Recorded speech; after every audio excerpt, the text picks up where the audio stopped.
الحمد لله نحمده ونستعينه ونستغفره ونعوذ بالله من شرور أنفسنا ومن سيئات أعمالنا. من يهده الله فلا مضل له ومن يضلل فلا هادي له. أشهد أن لا إله إلا الله وحده لا شريك له وأشهد أن محمدا عبده ورسوله. أما بعد، فيا صاحب المسؤولية للحفلة المباركة ومديرها الماهرين وقائدها الخبير وإخواني الطلبة، السلام عليكم ورحمة الله وبركاته. أيها الحفل الكريم، أريد أن أقدم إليكم خطبة وجيزة حول موضوع فضيلة العلم. أيها الإخوة في الله، العلم هو نور يهدي الإنسان إلى الحق والعرفان، وهو ملكة يميز بها بين الحق والباطل والحلال والحرام والخير والشر وتهدي إلى الصراط المستقيم. إن الله سبحانه وتعالى ما أمر النبي صلى الله عليه وسلم أولا بالصلاة والزكاة والصوم، بل أمر بالقراءة والتعلم، كما جاء في القرآن الكريم: اقرأ باسم ربك الذي خلق، خلق الإنسان من علق، اقرأ ربك الأكرم الذي علم بالقلم، علم الإنسان ما لم يعلم. فنبينا وسيدنا محمد صلى الله عليه وسلم وجب على كل فرد أن يكتب العلوم والمعارف، كما قال عليه الصلاة والسلام: طلب العلم فريضة على كل مسلم ومسلمة. أيها الحاضرون، العلم معيار العزة والكرامة، وهو يوصل الإنسان إلى درجة عالية ومكانة مرفوعة ويقرب إلى الله تعالى، كما جاء في القرآن الكريم، كما جاء قال الله تعالى في سورة المجادلة: يرفع الله الذين آمنوا منكم والذين أوتوا العلم درجات. والعلم له فضيلة كثيرة حتى عليه رسول الله صلى الله عليه وسلم: من سلك طريقا يلتمس فيه علما سهل الله به طريقا إلى الجنة. أيها الأحباء في الله، لقد فهمنا من خلال هذا الأرض إن العلم يوصل الإنسان إلى غربة المجد والكرامة ويخرج الناس من الظلمات إلى النور. فعلينا أن نزين أنفسنا بزينة العلم والمعرفة، كما قال الشاعر: ليس الجمال بأثواب تزيننا، ولكن الجمال جمال العلم والأدب. لقد وصلت إلى نهاية موضوعي، فلا أطيل عليكم أكثر من هذا. أشكركم شكرا جزيلا على حسن إصغائكم. أسأل الله المولى الكريم أن يجعل ممن يستمعون القول فيتبعون أحسنه. وإلى اللقاء إن شاء الله تعالى، والسلام عليكم ورحمة الله وبركاته. ما شاء الله. আলহামদুলিল্লাহ, অসংখ্য শুকরিয়া এনাফল দারুল উলুম কওমি মাদ্রাসার ছাত্র মোহাম্মদ রাতুল হাসানকে। সম্মানিত উপস্থিতি, আমাদের অনুষ্ঠান সূচিতে যে ধারাবাহিকতা ছিল, আমাদের আরো অনেক আরবি বক্তা রয়েছেন, অনেক ইসলামী সঙ্গীত শিল্পী রয়েছে, যাদেরকে দিলে আমাদের অনুষ্ঠান আরো দীর্ঘায়িত হবে। আমাদের মেহমানদের অনেক কষ্ট হচ্ছে, এই জন্য আমরা অনুষ্ঠানটাকে একটু ভিন্নভাবে, ভিন্ন ধাঁচে আমরা সাজাতে চাচ্ছি। এ পর্যায়ে আমাদের মাদ্রাসার অভিভাবক অভিভাবিকা বৃন্দ যারা এখানে উপস্থিত হয়েছেন, তাদের কিছু দিক নির্দেশনামূলক আলোচনা পেশ করবেন আমাদের অত্র মাদ্রাসার শুরু লগ্ন থেকে যিনি অক্লান্ত পরিশ্রম করে, যিনি তার গায়ের ঘামগুলো ঝরিয়ে তিল তিল করে এই মাদ্রাসাকে আজ 2011 সাল থেকে নিয়ে 2025 সাল পর্যন্ত যিনি অক্লান্ত পরিশ্রম করে মাদ্রাসাকে এই পর্যন্ত দাঁড় করিয়েছেন, আমাদের উস্তাদ তুল্য, আমাদের সারে তাজ, আমাদের মাদ্রাসার প্রধান মুরব্বী হযরত মাওলানা আবুল হুসাইন সাহেব দামাত বরকাতুহু। আমরা হুজুরের জন্য দোয়া করব। আল্লাহ পাক রব্বুল আলামিন যেন হুজুরকে দীর্ঘায়ু দান করেন এবং দ্বীনি আলেমের খেদমত করার তৌফিক দান করেন এবং আল্লাহ পাক রব্বুল আলামিন যে খেদমত তিনি আঞ্জাম দিয়েছেন ইখলাসের সাথে, সেই খেদমতগুলোকে আল্লাহ পাক রব্বুল আলামিন তার দরগাহে কবুল ও মঞ্জুর করে নেন। আল্লাহ পাক রব্বুল আলামিন আমাদের সকলকে কবুল করে নেন।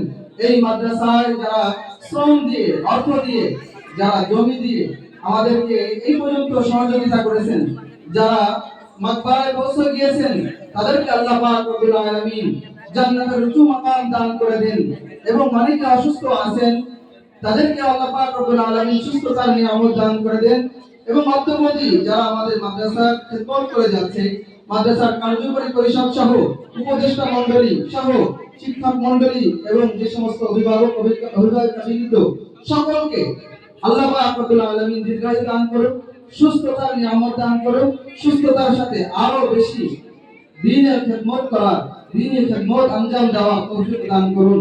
সম্মানিত উপস্থিতি, এই পর্যায়ে আমাদের সম্মুখে আমাদের অত্র মাদ্রাসার প্রধান মুরব্বী হযরত মাওলানা আবুল হুসাইন সাহেব দামাত বারকাতুহুম অত্যন্ত গুরুত্বপূর্ণ দিক নির্দেশনামূলক বক্তব্য পেশ করবেন। আমাদের প্রধান মুরব্বী হযরত মাওলানা আবুল হুসাইন সাহেব দামাত বারকাতুহুম আলিয়া। السلام عليكم ورحمة الله وبركاته. نحمده ونصلي على رسوله الكريم، أما بعد. فأعوذ بالله من الشيطان الرجيم. بسم الله الرحمن الرحيم. من تعلم القرآن وعلمه. وقال رسول الله صلى الله عليه وسلم: من لم يشكر الناس لم يشكر الله. من لا يرحم الناس لا يرحم الله. وقال عليه الصلاة والسلام: اللهم صل على محمد وعلى آل محمد كما صليت على إبراهيم وعلى آل إبراهيم إنك حميد مجيد. اللهم بارك على محمد وعلى آل محمد كما باركت على إبراهيم وعلى آل إبراهيم إنك حميد مجيد. আল্লাহ সুবহানাহু ওয়া তাআলার দরবারে লাখো কোটি শুকরিয়া, যিনি আমাদেরকে বিভিন্ন স্তরের, বিভিন্ন গোত্রের, বিভিন্ন এলাকার, বিভিন্ন ঘরের থেকে এই সুন্দর মনোরম পরিবেশে মজমার মধ্যে উপস্থিত হওয়া ও ধৈর্য সহকারে এতক্ষণ যাবৎ যে আঞ্জুমানের কার্যক্রম চলে আসছে, এই বেনাফল দারুল উলুম আজকের আয়োজিত আঞ্জুমান ও নুরানি বিভাগের পরীক্ষার ফলাফলের আয়োজন করা হয়েছে।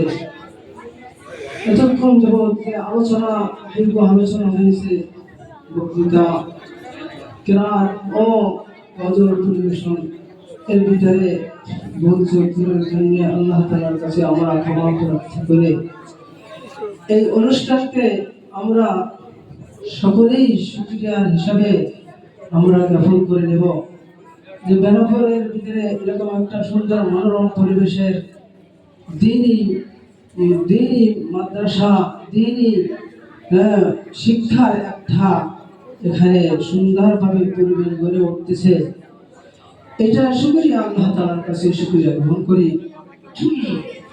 এগুলি সহযোগিতা এলাকার স্বয়ংবন্য যত শ্রেণীর মানুষ আছে এবং এই যে স্থানটা আমরা এখানে দ্বীনি শিক্ষার একটা এখানে স্থান করা হয়েছে, এই স্থানটা না হলে তো আমরা করতে পারতাম না। আসল হয়েছে এটা হচ্ছে সবচেয়ে বড় উৎকৃষ্ট।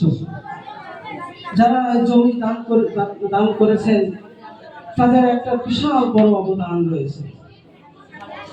ওনারা যদি জমি দান না করতেন তাহলে এখানে আমরা বসতে পারতাম না।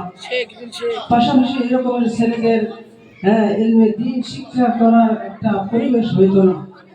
দুনিয়াতে অনেক পরিবেশ আছে, কিন্তু এত সুন্দর মনোরম পরিবেশ দুনিয়াতে আর কোনো পরিবেশ নেই। আল্লাহ তাআলাই বলেছেন, আল্লাহর নবী বলেছেন, সবচেয়ে উৎকৃষ্ট পরিবেশ হয়েছে দুইটা জিনিসই ক্ষতিগ্রস্ত বাদে এই দুইটা জিনিস হয়েছে, দুইটা রাস্তাই হয়েছে আসল। সেটা হয়েছে শিক্ষা এবং শিক্ষা নেয় এবং শিক্ষা দেয়, এই দুইটা দল ব্যতীত আর সমস্ত দল হয়েছে ক্ষতিগ্রস্ত ব্যক্তি। পাশাপাশি আমরা যে যতটুকু শুনেছি এবং বলেছি উভয়ের ভিতরে সহিভাবে আমরা আমল করতে পারি। হ্যাঁ, ছাত্রদের অভিভাবক অভিভাবিকেরা পাশাপাশি তাদেরও কি হইতে হবে, দিনদার হইতে হবে। মা বোনরা কি করতে হবে, তার একটি ছেলে কোরআনের হাফেজ হইতে যাচ্ছে, একটি ছেলে এখান থেকে কিতাব বিভাগ থেকে পড়ে কিভাবে মুক্তি মহাদেশ হবে, হ্যাঁ এই উচ্চ পর্যায়ের তারা ডিগ্রি হাসিল করবে। সেখানে তাদের কি উচিত, তাদের যে বর্তমানে যে লাইনে যে অবস্থায় আছে এই অবস্থা থেকে পরিবর্তন হয়ে আসার জন্য আল্লাহ তাআলার দরবারে কামনা করতে হবে যে আমরা যে অভিভাবক আছেন অভিভাবকদের কি আমলকে আরো সহি করতে হবে। যাদের কি উঠে দাঁড়িয়ে নেই তাদের দাঁড়িয়ে রাখার জন্য কি চেষ্টা করতে হবে। অভিভাবকেরা যারা পর্দায় থাকে না তাদের পর্দায় থাকার জন্য কি পরিস্থিতি দিতে হবে, নিয়ত করতে হবে। ভালো কাজের যে আঞ্জাম দিয়ে আসছে, আমার ছেলে এরকম আরবিতে বক্তৃতা দিচ্ছে, বাংলায় বক্তৃতা দিচ্ছে, এরপরেও ইংরাজিতেও বক্তৃতা দেওয়ার জন্য তাদের পাশাপাশি তাদেরকে শিক্ষায় গড়ে তুলতে হবে। এইভাবে আমাদের চিন্তাধারা আছে। আপনারা আমাদের সহযোগিতা করবেন যে মানের লাইনে যদি আপনাদের কাছে সহযোগিতার জন্য হাত পাতা হয় তাহলে আপনার সেই জন্য আপনারা কি করবেন, আপ্রাণ চেষ্টা করবেন। তারপরে জমিদাতারাও এইভাবে কি করবে, তারা এটাই মনে করবেন যে আমরা এখানে জমি দিয়েছি, ঠিক এই একটি ছেলে কোরআন তেলাওয়াত করতেছে, কোরআন সর্বসময় তারা এখানে পড়তেছে, ভালো একটা শিক্ষক এবং শিক্ষক